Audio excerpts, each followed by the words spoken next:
I actually made this roulade towards the end of summer, but when I looked at it again with the deep colors and the berries, it felt more like a Christmas dessert to me. So I decided to wait and keep it for this time of the year, in case you feel like making something light and a little special. And wait until the end, because Julie and her friends helped me with the testing. The other day I made a double chocolate tiramisu, and in the recipe I used the yolks from 6 eggs. I had the whites left, and I did say that I was going to make something else on the channel. So today I will be making a Sicilian style roulade using sweet ricotta and fruit of the forest. The first thing I will do is to make the meringue, as I will want this to cool down before I mix it with my ricotta later. So I've got a hand mixer, and I will mix them together until they form a beautiful snowy soft peak sort of consistency. I'll show you. And there it is. You can see how beautiful it looks. You should be able to actually put this upside down. I'll show you.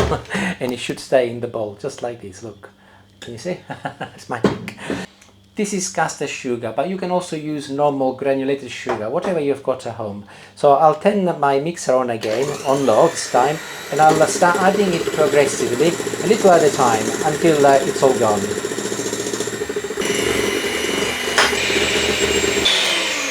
And that is perfect, and you will see that once the caster sugar or sugar, whatever you're using, has been totally absorbed, it will turn into this beautiful glossy color, and it's almost there. Now this is optional. I'm going to add half a teaspoon of vanilla extract, just a half, like this, and I'll give it one final mix. The vanilla gives the sweetness of the entire roulade a little bit more of an elegant touch. I've been tray lined up with some baking paper. Very, very important, the baking paper. You will see why in a little while. And I'm going to now pour my egg whites on top of it. Use one of those rubber spatulas if you've got it, much easier. And I always make sure that I have a big mountain in the middle, and then I'll start spreading it. I'm going up and down, and I'm trying to make it as even as possible, but do not worry too much. It hasn't got to be perfect. Actually, I think sometimes with these recipes, the more rough it looks, the more rustic is the outcome. So something like this is perfect. Look, as you can see, it's level. That's the main thing, so that by the time I roll it, it will be pretty even. However, if you want it to be slightly smoother, you can always use a palette knife, like I'm doing right now, one of those metal ones. And you can see that the finish is a little bit better. Normally I would not be bothered, but as I'm doing a video, I thought I'll show you. But it is handy because you can clean your spatulas properly and don't waste any. These are almond flakes, but also you can use pistachio if you like. Make sure that it's crunched, or any nuts you like. Maybe whole nuts would be a nice touch. And this is ready to go in the oven. A slightly different treatment because it will be going in initially at 180 degrees for the first 8 minutes, and then I'll turn the oven down to 140 for a further 15 minutes. And I'll wait until this is a beautiful golden color, and obviously make sure you don't burn it. Mine is a fan assisted oven. If you've got a normal oven, meaning not without a fan, just up the temperature to 20 degrees in all cases. So 200 instead of 180, and 160 instead of 140. So I'll put this in and I'll show you what I'll do next when I come back. In the meantime, I'll start on my fruit of the forest syrup. And I will also be combining it with some oranges and orange juice. I'm squeezing actually the fresh juice from one orange. You might not be aware of it, but in Sicily, lemons and oranges are very, very popular and used in a lot of cakes and baking. So I thought that actually adding some freshly squeezed orange juice will go really well with this recipe. Of course, you do not have to have fresh orange juice. You can also use carton orange juice, but I've got some oranges, so I might just as well use them. I will be using frozen fruit today, and on the fruit of the forest front I'm using this package here. It's called 4-berry medlar. It's actually a combination of, let's have a look, we've got blackberries, strawberries, blackcurrant and raspberries. But You can use anything you like. You do not have to stick to fruits of the forest. You can use a single ingredient, only blackberries or only strawberries, whatever you can find. Of course, also you do not have to use frozen. I'm using frozen because they are more economic, but also it's what we've got available today. But all I need is about 250 grams. That's perfect. I'll turn the hob on maximum, and I'll pour in my orange juice and also 60 grams of caster sugar. Obviously, as my fruit is frozen, it will take a little bit longer to cook and reach the boil, but it doesn't make much difference. You can always defrost it if you want before you cook it, but entirely up to you. So I'm waiting now for this to reach the boil, and then I will turn it down. And as my temperature is on maximum, within a couple of minutes they are already boiling, so I'll turn them down on medium, and I will leave them to simmer for about 8 minutes until all of the berries have released their juices. And besides smelling really wonderful, also you will see that the sauce will have thickened up slightly. Look, can you see that? So let's see if I can do this without making a mess. So I've got a little bowl, as it happens is where I squeezed my orange earlier, and a strainer, and I'll just very gently, so that I don't burn myself, pour it in. And using my spoon, I'll go in and start squeezing so that I separate any seeds from this syrup, which is what I'm interested in. Be careful and take your time, as this is really hot and it could burn you. So just ensure that you're gently squeezing all of the fruit, and you are separating the liquid from the solids.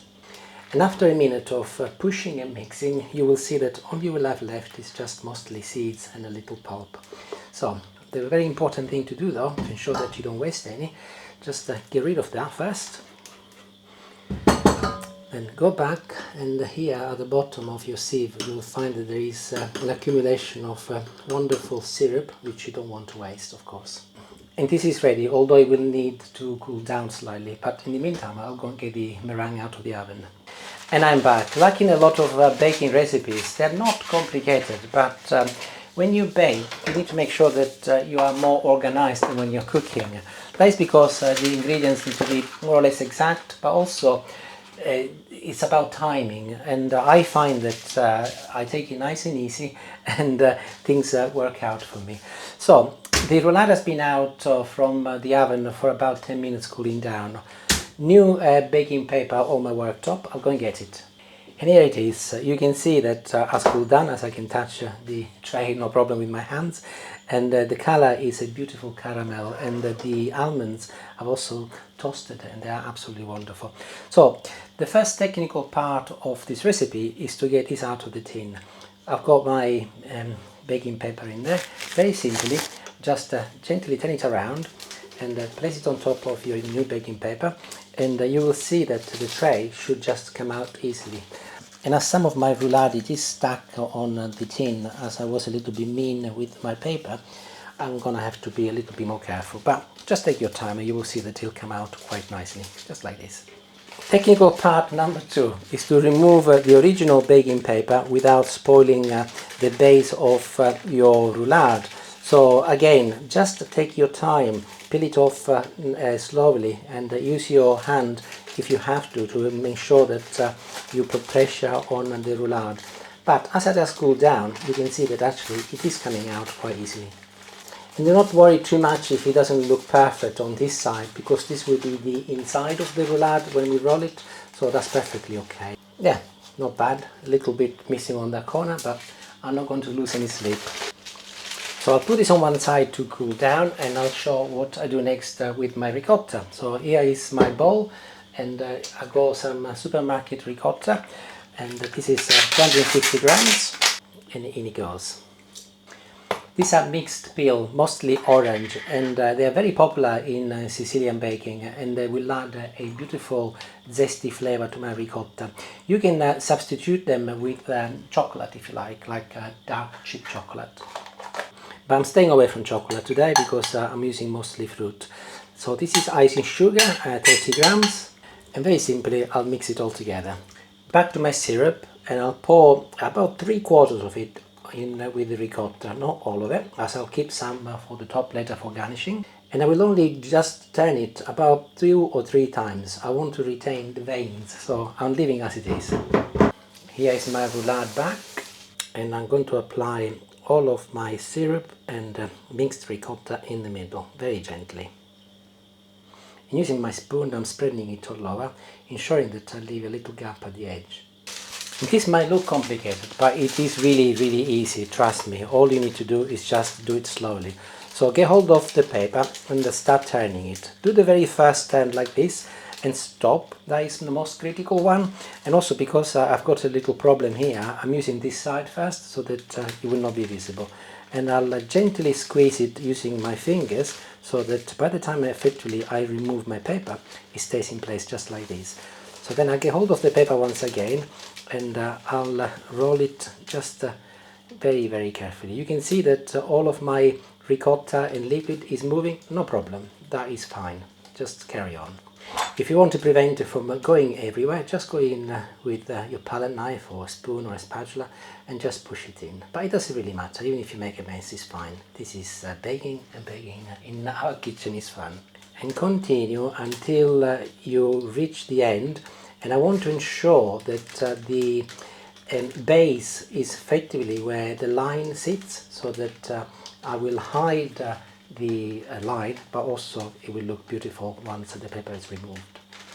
And this is what you should be aiming for, something like this.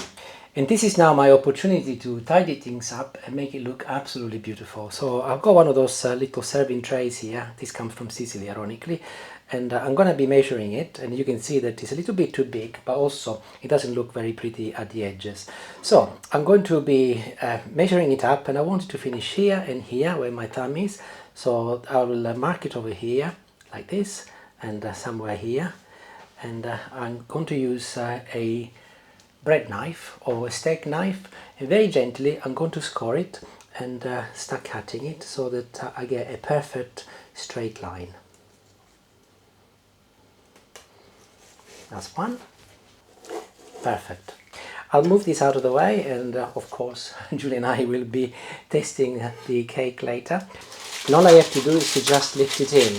I've got too much paper now, so I am going to be removing some of it.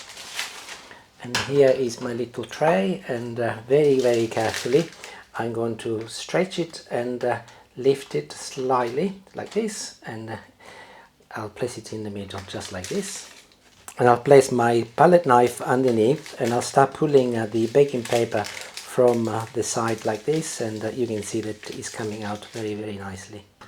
Time for the finishing touches, and I'm likely to make a little bit more mess, but that doesn't matter. I'll start with some icing sugar on the top, and you will recall that I reserved a little bit of the syrup, so I'm going to spread this all over my roulade, and I'm going to be messy.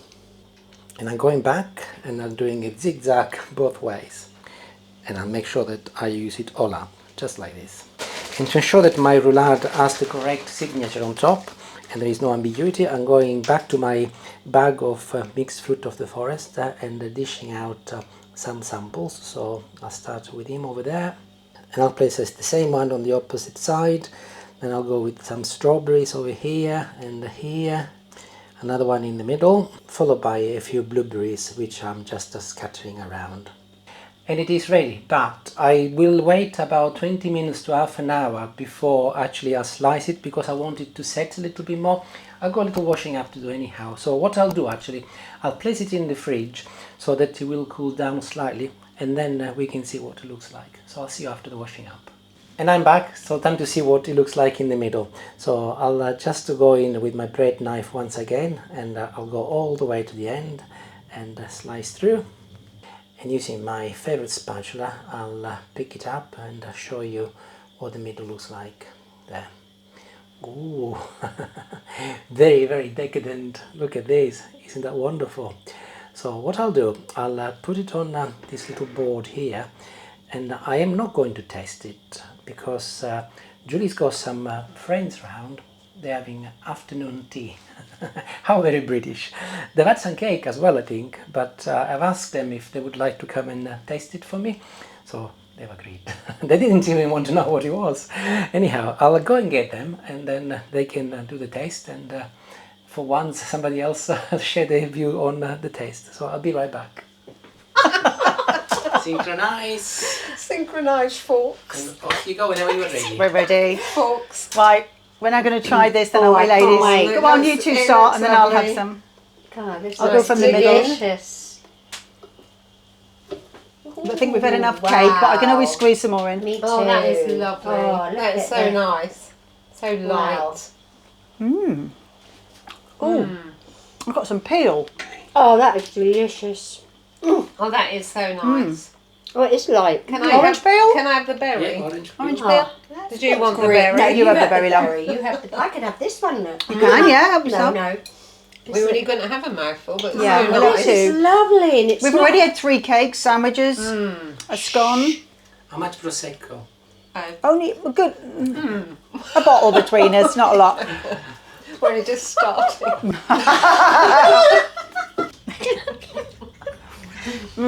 No, it's delicious. And we're going to freeze this, aren't we, John? And we're going to freeze the rest. Yeah. And then when we defrost it, then obviously it's quite easy to slice because it's quite fine. I don't know, it won't be too hard to be able to cut. So we'll freeze that for another day because I think we've had enough, haven't we, girls? Really? Not really. No, we can eat the lot. No, whatever. Okay then, ciao ciao for now. Wow. Ciao, ciao. Ciao ciao.